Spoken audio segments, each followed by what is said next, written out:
कराची में Pakistan stock exchange पर हमला नाकाम, 4 दहशतगर्द मारे गए। सिक्योरिटी फोर्सेस ने मिनटों में सूरत हाल पर काबू पा लिया। हमले में 1 पुलिस अफसर और 3 गार्ड शहीद। स्टॉक एक्सचेंज की इमारत क्लियर करार। दहशतगर्दों से मिलने वाले दस्ती बम नाकारा बना दिए गए। जदीद असलहा, चने और पानी की बोतलें बरामद। पाकिस्तान स्टॉक एक्सचेंज पर हमला फंडेड तंजीमों के तरीके से मुमासलत रखता है। समा ने पिछले हफ्ते ही इस पर प्रोग्राम किए थे।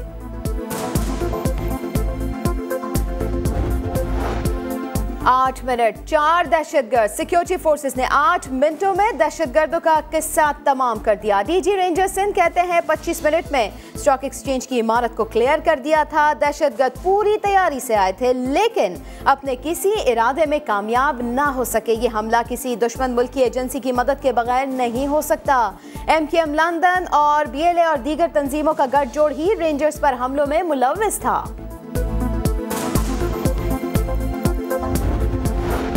पाकिस्तान स्टॉक एक्सचेंज पर हमले की इब्तिदाई रिपोर्ट तैयार। दहशतगर्दों की शनाख्त हो गई। चारों की उम्रें 25 से 35 साल के दरमियान थी।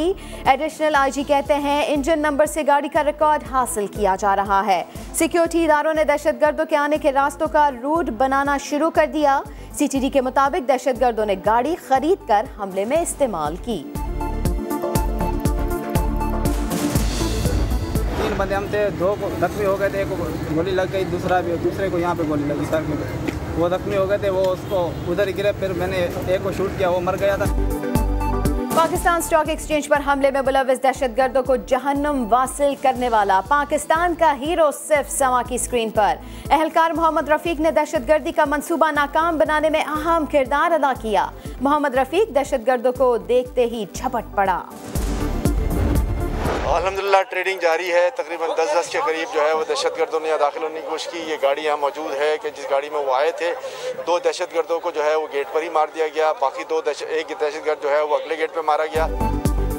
सिक्योरिटी फोर्सेस ने पाकिस्तान की मईशत को नुकसान पहुंचाने की कोशिश नाकाम बनाई। Director Pakistan stock exchange Ahmed Chinai की समा से गुफ्तगू।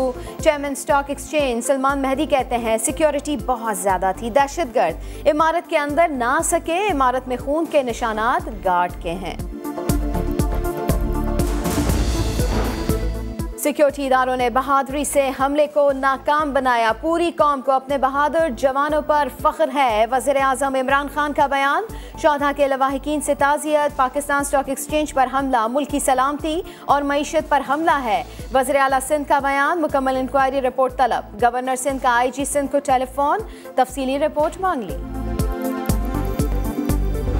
मैं आप सबको यकीन दिलाता हूँ कि ये जो दहशतगर्द थे, जैसे कि पहले लोगों को, उनके ठिकानों को, उनके मास्टर्स माइंड को, उनके बेसिस को लॉ इन्फोर्सिंग और इंटेलिजेंस एजेंसीज ने तबाह किया है, इसी तरह इनको भी कैफरे किरदार तक पहुँचाया जाएगा।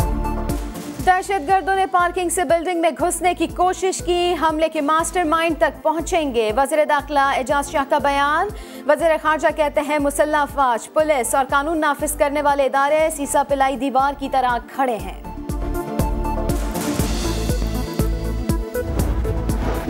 मुल्क दुश्मनों का मईशत पर हमला नाकाम। हमले के बावजूद पाकिस्तान स्टॉक मार्केट में कारोबार चलता रहा। एक लम्हा भी ट्रेडिंग ना रुकी। 100 इंडेक्स में 200 से ज़ायद पॉइंट्स का इजाफा। इंडेक्स 34,000 की सतह भी उबूर कर गया।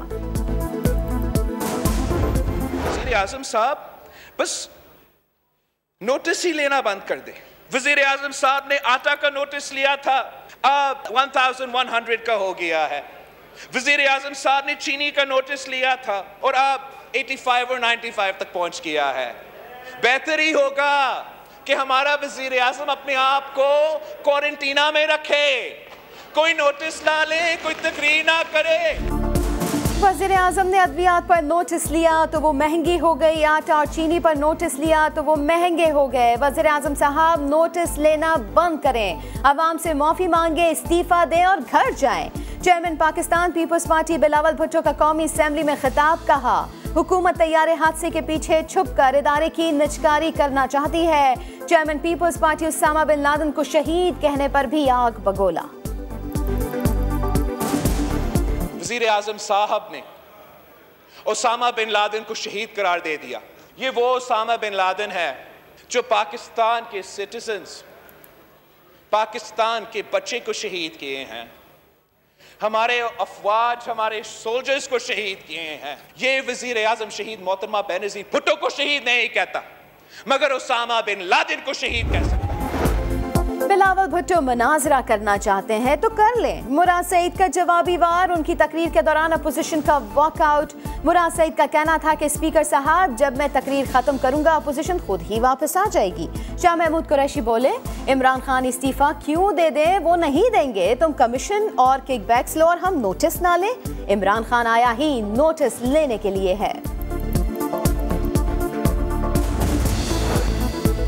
डैनियल बर्ग केस, सुप्रीम कोर्ट ने सिंध हुकूमत के हुक्म इम्तना की इस्तदा मुस्तरद कर दी। जस्टिस याहिया खान आफरीदी के रिमार्क्स, कहा मुल्जिमान की बरियत के बाद आप इनको कैसे दहशतगर्द कह सकते हैं। जहन में रखें, मुल्जिमान को एक अदालत ने बरी किया है। केस की समाअत सितंबर तक मुलतवी। करतारपुर राहदारी को आज 3.5 माह बाद दोबारा खोल दिया गया। करतारपुर गुरुद्वारा में सिख महाराजा रणजीत सिंह की बरसी की तकरीब होगी। पाकिस्तान समेत दुनिया भर से आए सिख यात्री दुआया तकरीब में शिरकत करेंगे। सिक्योरिटी के सख्त इंतजामात।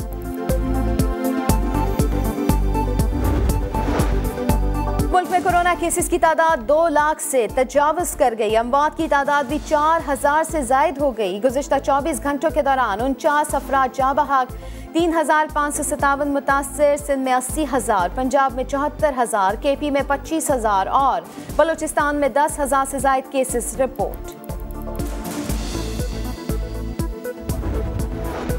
अगर रवा हफ्ते भी केसेस कम रफ्तार से रिपोर्ट हुए तो हम ये कह सकते हैं कि कोरोना की पीक खत्म हो गई।